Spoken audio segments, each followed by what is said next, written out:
जय जय श्री राधे श्याम। आपका स्वागत है हमारे चैनल मंगल ज्ञान दर्पण में। साथियों, रोजाना की तरह आज भी हम आपके लिए एक नई कथा लेकर के आए हैं।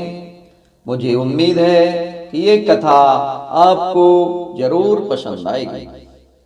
जो मेरे नए साथी मेरे चैनल से जुड़े हैं उनसे निवेदन करूंगा मेरे चैनल को सब्सक्राइब अवश्य कर लें और अपने इष्ट मित्रों में भी मेरे चैनल को शेयर अवश्य करें।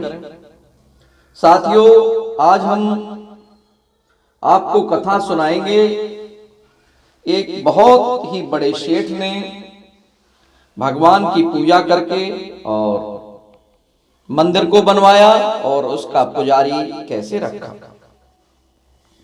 साथियों, एक नगर में एक सेठ और सेठानी रहा करते थे और वह भगवान भोलेनाथ की, भगवान कृष्ण की पूजा में ही लगे रहते थे। और सुबह उठकर सबसे पहले वो भगवान को याद करने के बाद तभी अपने व्यापार में लगते थे। और सेठानी भी अपने पूजा पाठ में लगी रहती थी। बहुत समय बीत गया।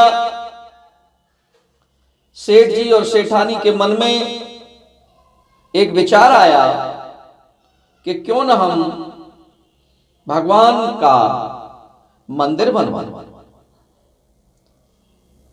तो सेठानी ने कहा कि आप बिल्कुल सही कह रहे हैं, हमें एक ऐसा मंदिर बनवाना चाहिए कि जो बहुत दिनों तक वो मंदिर सुरक्षित रहे और उसकी व्यवस्था मंदिर की, उसमें जो पैसा खर्च हो उसकी व्यवस्था भी मंदिर से ही चलती रहे। साथियों,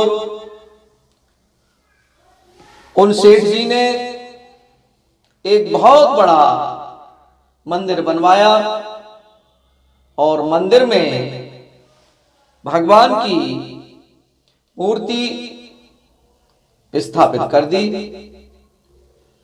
और मंदिर की देखभाल, वो मंदिर की पूजा करने के लिए उन्हें एक पुजारी की आवश्यकता थी।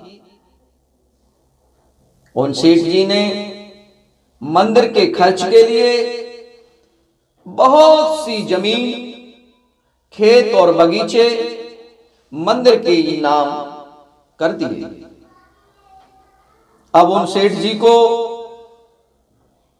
एक ऐसे प्रबंधक की आवश्यकता थी जो कि मंदिर की व्यवस्था अच्छे से चला सके। उन सेठ जी ने ऐसा प्रबंध किया था कि जो मंदिर में भूखे, दीन दुखी या साधु संत आवे, वे वहां 2-4 दिन ठहर सके और उनको भोजन के लिए भगवान का प्रसाद मंदिर से मिल जाया करे। अब उन्हें एक ऐसे मनुष्य की आवश्यकता हुई जो मंदिर की संपत्ति का प्रबंधक बन सके और वह व्यक्ति मंदिर के सब कामों को ठीक ठाक चलाता रहे।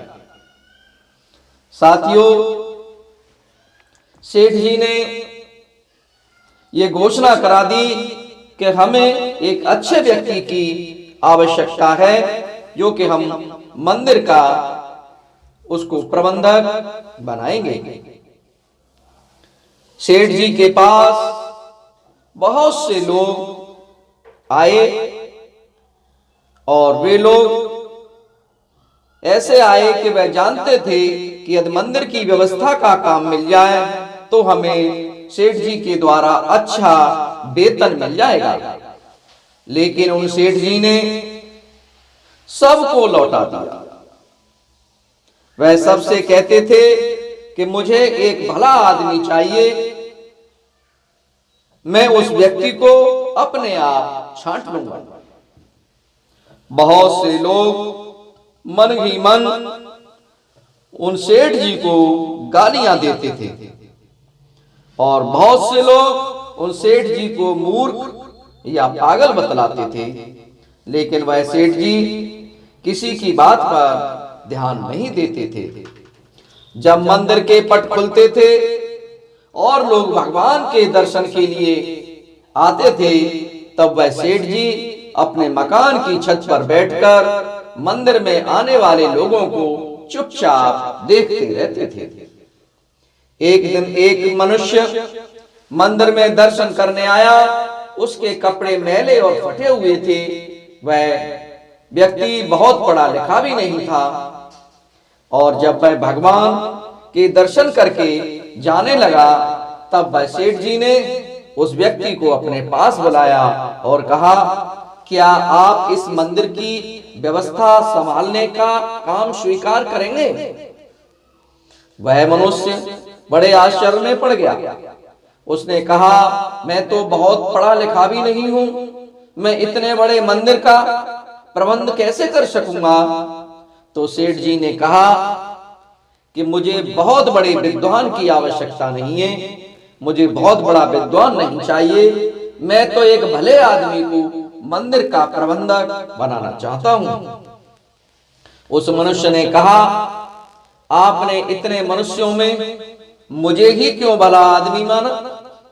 तो वे सेठ जी बोले, मैं जानता हूं कि आप भले आदमी हैं, क्योंकि मंदिर के रास्ते में एक ईंट का टुकड़ा गड़ा रह गया था और उस ईंट के टुकड़े का कोना भी ऊपर निकला हुआ था। मैं इधर बहुत दिनों से देख रहा हूं कि इस ईंट के टुकड़े की नोक से लोगों को ठोकर लगती रही है, लोग गिरते रहे हैं, लुढ़कते रहे हैं और उठकर चल देते हैं। आपने उस टुकड़े से आपको कोई ठोकर ही नहीं लगी, किंतु आपने उसे देखकर ही उखाड़ देने का यत्न किया। मैं देख रहा था कि आप मेरे मजदूर से फावड़ा मांग कर लेके आए और उस ईंट के टुकड़े को खोदकर आपने उस ईंट के टुकड़े को फेंका और वहां की भूमि में जो गड्ढा हो गया था उसको भी आपने मिट्टी डाल करके बराबर कर दिया। उस मनुष्य ने कहा, यह तो कोई बात नहीं है, रास्ते में पड़े कांटे, कंकड़ और ठोकर लगने योग्य पत्थर, ईंटों को हटा देना तो प्रत्येक मनुष्य का कर्तव्य है। तब उन सेठ जी ने कहा, अपने कर्तव्य को जानने और पालन करने वाले लोग ही भले आदमी होते हैं। वह मनुष्य मंदिर का प्रबंधक बन गया और उस मंदिर का बड़ा ही सुंदर प्रबंध किया करते थे। साथियों, ये भगवान भोलेनाथ की कथा और इस सेठ जी के द्वारा मंदिर की व्यवस्था बनाई गई। अगर ये आपको अच्छी लगी हो तो मेरे इस वीडियो को लाइक व चैनल को सब्सक्राइब अवश्य करें और हम इसी तरह आप लोगों से मिलते रहेंगे रोजाना एक नई नई कथाओं के साथ। तब तक आप सबको बहुत बहुत धन्यवाद। बोलिए शंकर भगवान की जय। जय जय श्री राम।